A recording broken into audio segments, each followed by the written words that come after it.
Welcome to the Real News Network. I'm Sharmini Pires coming to you from Baltimore. A conference on the presidency of George W. Bush is scheduled to take place this week on the campus of Hofstra University, located in Long Island, New York. Among those who will be present are high-level members of the second Bush administration, including former advisor Elliott Abrams, former CIA Director Michael Hayden, and Press Secretary Scott McClellan. Another important and former member of the administration who will be present is our regular guest, Colonel Lawrence Wilkerson. He joins us today to discuss the conference. Larry served as the former Chief of Staff to the United States Secretary Colin Powell. He's also a distinguished adjunct professor of government and public policy at the College of William and Mary. Larry, thank you so much for joining us. Thanks for having me, Sharmini.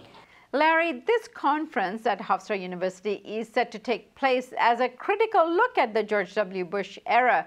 But unlike other conferences that they have held on presidencies, this president, George W. Bush, will not be attending, nor will some of his leading team, like Cheney or Condoleezza Rice or Colin Powell. So what do you think of who's on the list of speakers and who is not? I don't think one can correct what is historically verifiable and what is probably going to be recorded by historians as such. In that regard, I think the first legacy is going to be the greatest strategic catastrophe in the latter part of the, let's say, 50, 60 years that we've gone through. Let's say post-World War II. And that's saying something because Vietnam heretofore sort of held that role.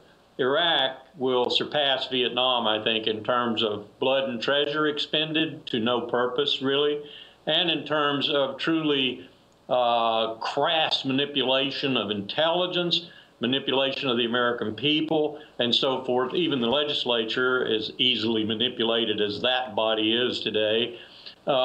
This decision will go down as the principal legacy of the Bush administration. But to hasten into the second administration, which I must add was better run, more competently handled by the president as well as much of his staff than the first, still the legacy of that one will be the greatest economic crisis in the history of the country, short of the Great Depression. And I think we're still in that to a certain extent. And I think we may be going to look at a second iteration of that before the next decade is out. So this could wind up being a legacy that even overwhelms that of the Iraq War. Speaking of the Iraq War, the decision to go to war will certainly go down on record as one of the most fundamental illegal things that the administration has done. What is your take on that, and how do you think the questions should be posed to some of the guests that are going to be at the conference who will be defending the Bush era? I think it's even more stark than that, Sharmini. I think the decision to go to war, while in many respects unconstitutional, against the law, and certainly against international law, is nonetheless defendable. That is to say, you could collect the legal arguments, you could collect the what I would call practical arguments, and even the national security arguments, and you could mount a fairly decent defense of that decision, notwithstanding the catastrophe that was produced by it afterwards. The decision that marks the administration for me, that meets all the criteria you just described, illegal against international and domestic law, even war criminal in its nature, and certainly diverging from everything America has come to stand for, was the decision at the highest levels of the land to authorize torture, enhanced interrogation techniques in the euphemistic phraseology of people like Michael Hayden, John Brennan, and a host of others. That's the decision for which people should go to jail. Larry, the Center for Constitutional Rights, or I should say the International Center for Constitutional and Human Rights in Berlin, has brought about war criminal charges against some members of the Bush administration here. I'm talking about Dick Cheney and President Bush himself, and a few others. Do you think they should pursue these charges? The people whom I would go after, Alberto Gonzales, David Addington in the Vice President's office, Jim Haynes in DOD, Jay Bybee and John Yoo at the Justice Department, and Douglas Feith, Under Secretary for Policy in the Defense Department. Those lawyers need to be disbarred at a minimum, and I would take it even further than that. As far as going after someone in the chain of command, as we say in the military, the President, the Vice President, the Secretary of Defense, Secretary of State, and so forth and so on, I think that's extremely difficult to do, particularly as long as the United States managed to have the biggest gun on the block.